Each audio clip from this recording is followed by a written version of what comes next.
भिवंडी येथील IGM रुग्णालयाच्या वैद्यकीय अधीक्षक डॉक्टर माधवी पंधारे यांनी रुग्ण आणि त्यांच्या कुटुंबियांना एक महत्त्वाचा सल्ला दिला आहे। त्यांनी सांगितले की ज्या रुग्णांना दीर्घकाळ अंथरुणावर विश्रांतीची आवश्यकता असते, त्यांच्यावर घरीच प्रभावीपणे उपचार आणि काळजी घेतली जाऊ शकते। त्यांनी स्पष्ट केले की अनेक रुग्णांना सतत रुग्णालयात दाखल राहण्याची आवश्यकता नसते, परंतु योग्य मार्गदर्शन आणि नियमित देखरेखीने त्यांना घरीच उत्तम काळजी मिळू शकते। अशा प्रकरणांमध्ये आवश्यक असल्यास जवळच्या सरकारी डॉक्टर आणि आरोग्य कर्मचाऱ्यांकडून रुग्णांची तपासणी व देखरेख केली जाईल। डॉक्टर माधवी पंधारे यांनी सांगितले की सरकारने रुग्णांच्या सोयीसाठी अनेक आरोग्य नियम आणि प्रणाली स्थापित केल्या आहेत आणि या नियमांची माहिती सर्वसामान्यांपर्यंत पोहोचणे अत्यंत महत्त्वाचे आहे। त्यांनी रुग्णांच्या कुटुंबियांना स्वच्छता, वेळेवर औषधोपचार, आहार आणि नियमित आरोग्य तपासणी याकडे विशेष लक्ष देण्याचा सल्ला दिला। त्यांनी असंही सांगितले की IGM रुग्णालय जनहितासाठी सातत्याने कार्यरत आहे आणि रुग्णालय प्रशासन रुग्णांना सर्वोत्तम आरोग्य सेवा देण्यासाठी परिश्रमपूर्वक काम करत आहे। त्यांच्या या मार्गदर्शनाचे ठाणे जिल्ह्यातच नव्हे तर भिवंडी शहरातही कौतुक होत आहे। अभी फिलहाल जो है 14 मई से अपना पैलिएटिव केयर का ट्रेनिंग चल रहा है।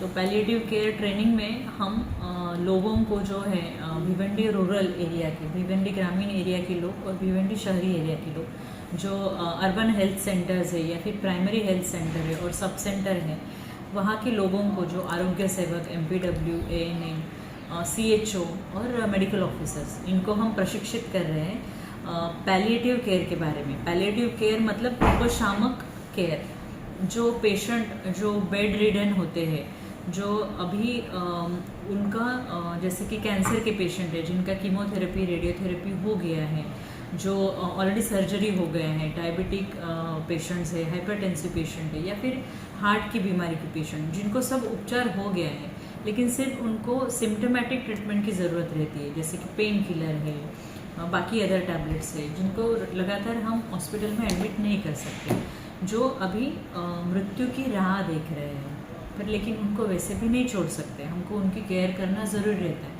वो केयर को बोलते हैं पैलिएटिव केयर। तो ऐसे केयर अगर उनको बहुत लंबा जाना पड़ता है, मेडिकल कॉलेज में जाना पड़ता है, बड़े हॉस्पिटल्स में जाना पड़ता है, तो अगर ये आरोग्य सेवक और सेविका अगर अपने गांव में जाके अपने वहाँ के एरिया के लोग हैं उनको आइडेंटिफाई करके उनको अगर केयर देते हैं तो वो अच्छा होगा, उनका लंबा आने की ज़रूरत भी नहीं पड़ेगी। तो ये इसमें हम क्या क्या प्रशिक्षित कर रहे हैं लोगों को।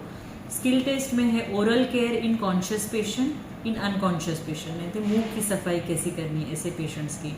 दूसरा है हेयर केयर और नेल केयर, मतलब बाल भी बहुत बार उसमें भी कीड़े होते हैं या फिर इन्फेक्शन होता है, नेल्स कटिंग नहीं होता है, नेल्स में इन्फेक्शन होता है, उनका हेयर केयर, नेल केयर कैसे करना है।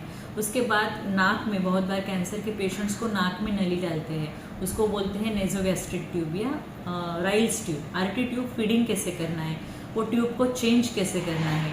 दूसरा मेल और फीमेल कैथेटराइजेशन, उसका भी प्रशिक्षण दे रहे हैं, मतलब कि जो पेशाब की नली होती है वो डालना कैसा है, निकालना कैसे है, उसको चेंज कैसे करना है, इसका प्रशिक्षण दे रहे हैं। उसके साथ साथ हमको स्किन केयर कर रहे हैं, जैसे कि बहुत बार आप देखते हैं कि बेड रिडन जो पेशेंट होते हैं वो बेड पे बहुत दिन वैसे ही अगर रहे है ना, तो फिर उनको बेड सोर्स होने के चांसेस रहते हैं, पीठ के पीछे उनको फोड़ आके उसमें इन्फेक्शन और पस होने के चांसेस रहते हैं। तो उसका केयर कैसे करना है, उनको फिजियोथेरेपी कैसे देना है ताकि वो पस जमा ना हो, उनको फोड़ ना हो और लंग्स में भी पानी ना जमा हो, इसके लिए वो प्रशिक्षण दे रहे हैं। उसके साथ साथ बहुत बार ऐसे जो पेशेंट्स होते हैं वो मेंटली बहुत थक जाते हैं, मेंटली टायर होते हैं और उनमें बहुत बार नकारात्मक विचार आते हैं, जैसे कि सुसाइडल टेंडेंसी रहता है कि मैं एक परिवार पे बोझ हो गया हूँ, ये भावना उनको ना हो। तो उसके लिए उनको good communication skill, bad communication और उनको मानसिक आधार देने का जो प्रशिक्षण है साइकोलॉजिकल, वो हमारे सभी जो चीफ मेट्रन है और अपने जो साइकेट्रिक नर्सिंग है, अपने यहाँ के जो फिजिशियन डॉक्टर है, इनके मार्फत दिया जाता है। फिजियोथेरेपिस्ट है, उनके मार्फत ये दिया जाता है।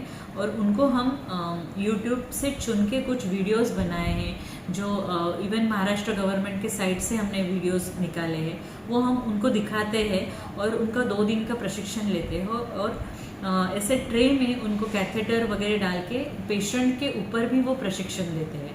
तो इसे ये एक हॉस्पिटल में चल रही अभी फ़िलहाल की ये जो एक्टिविटी है पैलिएटिव केयर ट्रेनिंग, जो 14 मई से 23 जून तक चलने वाली है। तो आपके माध्यम से मैं कहना चाहती हूँ कि सभी जो प्राइमरी हेल्थ सेंटर्स है, अर्बन हेल्थ सेंटर्स है, सभी आरोग्य सेविका और सेवक ज़्यादा से ज़्यादा संख्या में आके और वैद्यकीय अधिकारी भी हमारे यहाँ से प्रशिक्षण लेके जाए, ताकि लोगों तक, कॉरपोरेशन लेवल के लोगों तक या फिर भिवंडी के ग्रामीण जनता तक अच्छे से आप सर्विस दे पाओगे। ये स्टेट गवर्नमेंट की तरफ से है, लेकिन ये जो हॉस्पिटल है बड़ा, जैसे IGM हॉस्पिटल, उसकी तरफ से जो यहाँ पे जो स्पेशलिस्ट रहते हैं या फिर स्पेशल ट्रेनिंग लिए हुए सिस्टर्स रहते हैं, उनके माध्यम से दिया जाता है।